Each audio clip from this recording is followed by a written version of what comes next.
Hi everyone, welcome to my channel. मैं ऐसा madam और आज मैं लेकर आई हूँ आप लोगों के लिए एनाटॉमी एंड फिजियोलॉजी सब्जेक्ट का एक टॉपिक, यानी कि सिस्टम है ना, जो कि सिस्टम होता है। टोटल जो 11 सिस्टम होता है हमारे ह्यूमन बॉडी में, तो उसका एक सिस्टम को आज लेकर आई हूँ। फर्स्ट पार्ट यानी कि डाइजेस्टिव सिस्टम को, ठीक है। इसी तरह से यानी कि जो टोटल 11 यानी कि सिस्टम होता है, 11 या 12 सिस्टम है टोटल का। पार्ट 1, पार्ट 2, पार्ट 3 करके ऐसे करके आपका यानी कि सारे सिस्टम का एक एक वीडियो आएगा। सो आज मेरा फर्स्ट यानी कि वीडियो मैं डाल रही हूँ सिस्टम पे, जिसमें कि आज मैं डाइजेस्टिव सिस्टम को इस वीडियो में कवर करने वाली हूँ। सो आप लोग वीडियो के अंत तक बने रहें। चलिए जानते हैं आज हम लोग डाइजेस्टिव सिस्टम को, ठीक है। आइए आज हम लोग जानेंगे डाइजेस्टिव सिस्टम का ये जो पूरे सिस्टम है, इसका यानी कि कौन कौन से इसमें यानी अंग होता है और उसका यानी फंक्शनिंग क्या है, कैसे वो काम करता है, ये सारा जानेंगे। तो सबसे पहले हम लोग जानते हैं कि ये डाइजेस्टिव सिस्टम का यानी कि वर्क क्या होता है ना। सबसे पहले हम लोग क्या जानेंगे कि ये डाइजेस्टिव सिस्टम जो है तो ये काम क्या करता है, बेसिकली ये किसके लिए होता है ना। तो देखिए डाइजेस्टिव सिस्टम जो है ये पाचन के लिए होता है। भोजन जो है हमारा, जो भोजन है तो भोजन को यानी कि पचाने का काम करता है ये पूरे सिस्टम। ये इसमें जितने भी सारे अंग है, छोटा छोटा कई अंग को मिला करके एक सिस्टम बनता है ना। तो इसमें जितने भी अंग है वो मिल करके पूरे सिस्टम है, और पूरे सिस्टम यानी कि मिल करके भोजन को पचाने का कार्य करता है, ठीक है। तो आइए इसके बारे में जानते हैं। तो सबसे पहले ये क्या करता है, भोजन को पचाने का काम करता है ना।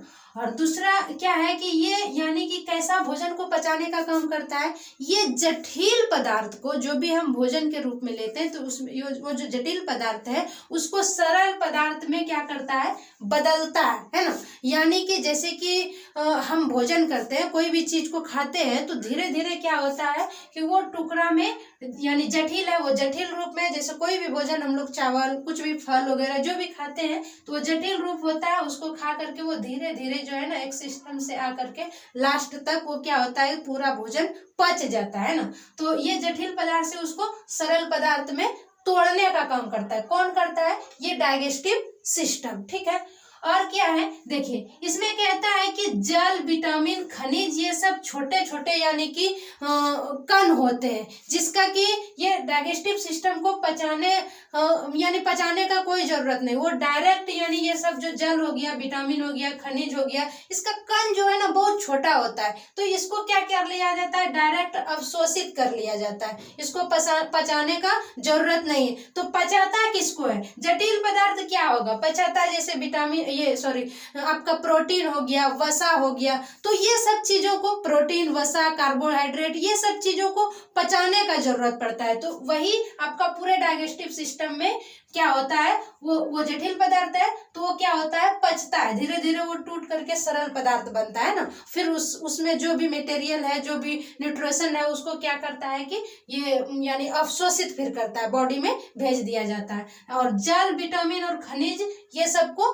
पचाने का जरूरत नहीं है, डायरेक्ट इसका अवशोषण कर लिया जाता है। क्यों, क्योंकि इसका कण क्या होता है, छोटा होता है।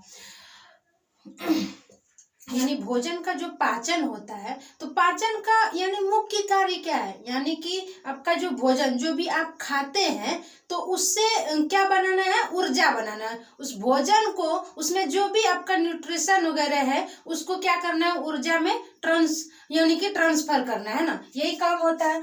और है देखिए यहाँ पर बताया जा रहा है कि 1.5 लीटर लार पर डे निकलता है। देखिए तो 1.5 लीटर लार जो है वो पर डे यानी कि बनता है, कहाँ पर, मुंह में। हमारे ये जो भोजन का ये मुंह, आपका जो माउथ है, ये भी आपका यानी कि डाइजेस्टिव सिस्टम का एक अंग है ना। सबसे पहला अंग आपका माउथ ही है, मुंह ही है। तो मुंह में बताया जाता है कि आपका 1.5 लीटर लार पर डे बनता है, यानी एक दिन में 1.5 लीटर लार बन जाता है हमारे मुंह में।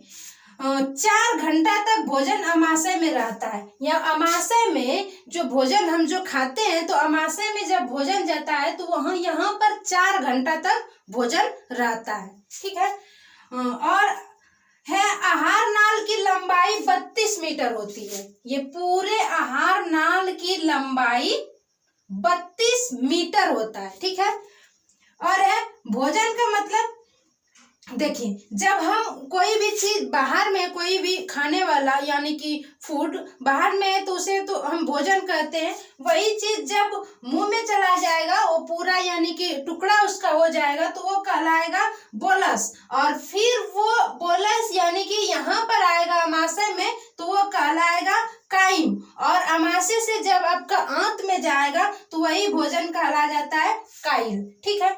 अब हम लोग क्या जानेंगे, अब हम लोग जानेंगे भोजन जो है, अब हम लोग जानेंगे ये डाइजेस्टिव सिस्टम जो है, डाइजेस्टिव सिस्टम में कौन कौन सा अंग है, उसका क्या नाम है ना, और वो कहाँ पर स्थित रहता है, कैसा होता है, ये अब हम लोग जानेंगे। तो देखिए यहाँ पर मैंने डाइजेस्टिव सिस्टम का पूरे यानी जो पाचन तंत्र है उसका मैंने यानी कि यहाँ पर चित्र बनाया हुआ है। तो देखिए सबसे पहले डाइजेस्टिव सिस्टम में क्या आता है कि माउथ, है ना, मुंह में हम लोग भोजन करते डालते हैं तो वहां पर भी भोजन कुछ थोड़ा बहुत क्या होता है कि वो सरल यानी कि टुकड़ा होता है। भोजन क्या होता है, टुकड़ा होता है, कुछ पचता भी। यहाँ पर जैसे कि अभी हमने बताया कि मुंह में यानी कि 1.5 लीटर यानी कि आपका लार यानी कि बनता है, किसके थ्रू, ग्रंथि के थ्रू। हमारे मुंह में ग्रंथि पाई जाती है जिसके यानी कि जो वो ग्रंथि क्या करता है, लार ग्रंथि पाया जाता है। और लार ग्रंथि क्या करता है, मुंह में लार को स्रावित करता है। कितना, एक दिन में पर डे 1.5 लीटर लार स्रावित कर देता है ना।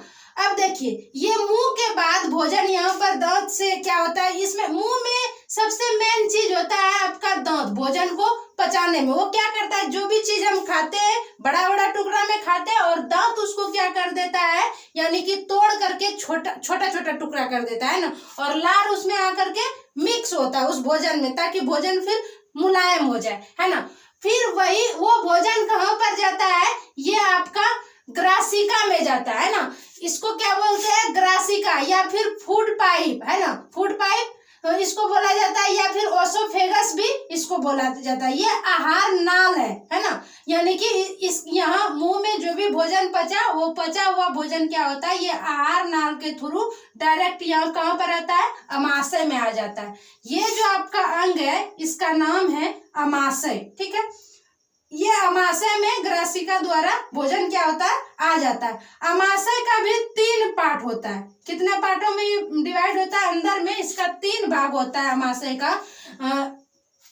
इसको इंग्लिश में स्टोमक बोलते हैं, स्टोमक, है ना, इसको इंग्लिश में स्टोमक बोलते हैं। इसका 3 पार्ट होता है। देखिए एक तो पार्ट होता है इसका कार्डियक, दूसरा पार्ट होता है इसका फंडिक, और तीसरा पार्ट इसका होता है पाइलोरिक, ठीक है। देखिए आपका कार्डियक पार्ट में क्या होता है, इसमें अम्ल बनता है, HCl अम्ल बनता है, ठीक है। और ये अम्ल क्या करता है, जीवाणु का यानी जीवाणुनाशी अम्ल होता है, यानी जीवाणु को क्या करता है, मार देता है। यानी कि हम लोग कोई भी फूड वगैरह खाते हैं, कुछ भी खाते हैं तो क्या होता है, वो डायरेक्ट अमाशय में आया तो यहाँ पर एक पार्ट में इसका जो है HCl अम्ल होता है, तो ये हाइड्रोक्लोरिक अम्ल होता है। वो अम्ल क्या करता है, यानी भोजन के साथ कुछ जीवाणु भी आ जाता है जो कि खतरनाक जीवाणु होता है, तो वो जीवाणु को क्या कर देता है, ये अम्ल मार देता है, ठीक है। फिर इसका दूसरा भाग को कहा जाता है फंडिक। इसमें क्या होता है, इस भाग में क्या होता है कि ऐसे ऐसे उठा हुआ यानी कि उठा इसमें यानी कि गड़ने टाइप का होता है चारों तरफ से, ठीक है। और ये क्या करता है, भोजन को रोक करके इसमें रखता है, ठीक है, इसमें भोजन को रोक करके रखता है। और तीसरा पार्ट इसका होता है पाइलोरिक, ठीक है। पाइलोरिक में क्या होता है, इसमें ये यानी कि जठर रस होता है, इसमें जठर रस होता है ना, इसमें जठर रस होता है। और ये जठर रस 2 प्रकार का होता है, एक रेनिन और दूसरा होता है पेप्सिन। एक रेनिन होता है, दूसरा पेप्सिन। रेनिन क्या करता है, यानी एंजाइम होता है। जठर रस क्या करता है, एंजाइम का स्रावन करता है, रेनिन नामक एंजाइम, और दूसरा पेप्सिन नामक एंजाइम। रेनिन नामक एंजाइम का काम है जैसे कि दूध से दही बना देता है ना। और पेप्सिन का क्या काम है, ये पेप्सिन क्या करता है, प्रोटीन को पेप्टोन में बदल देता है, ठीक है। अब अगला ये अमाशय से फिर भोजन कहाँ आ जाता है, आपका छोटी आंत में, ये आपका छोटी आंत है, ये जो है ये घुमा घुमा कर जो दिए हम, ये आपका छोटी आंत है, ठीक है। छोटी आंत में भोजन आ जाता है, तो छोटी आंत का इसको इंग्लिश में कहते हैं स्मॉल इंटेस्टाइन, ठीक है। स्मॉल इंटेस्टाइन का 3 भाग होता है, ठीक है, 3 भाग। पहला भाग को ये यहाँ से जो यहाँ तक का भाग हुआ, इसको बोलते हैं ड्यूडेनम, ठीक है। और दूसरा भाग को, जैसे ये हो गया आपका ड्यूडेनम, दूसरा भाग को कहेंगे जेजुनम, इसको बोलेंगे जेजुनम। और तीसरा भाग को बोलेंगे इलियम, ठीक है। ये आई, यहाँ से फिर तीसरा ये हो गया इलियम, ठीक है।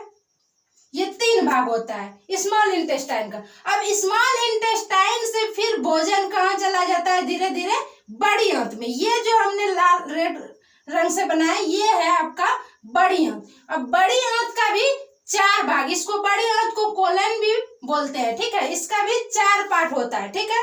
देखिए, एक होता है एसेंडिंग, दूसरा होता है ट्रांसेल, और तीसरा होता है आपका डिसेंडिंग, और चौथा होता है सैगमोइड,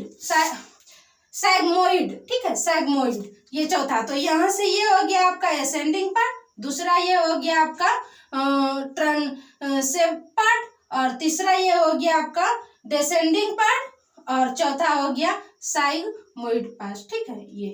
तो ये 4 पार्ट इसका होता है, 4 भागों में, है ना। और फिर यहाँ से ये जहां पर आकर के वो वर्ज्य पदार्थ जो है यहाँ पर रुकता है, इसको बोलते हैं रेक्टम, ठीक है। और फिर जहां से यानी कि मलमूत्र निकलता है, उसको बोलते हैं एनस, ठीक है। तो ये हो गया, जैसे इसी का जो है, जैसे यहाँ पर बताया गया है कि ये 32 मीटर का होता है। तो सबसे शुरू भोजन मुंह से होता है, मुंह से कहाँ पर जाता है, ये ओसोफेगस में, है ना।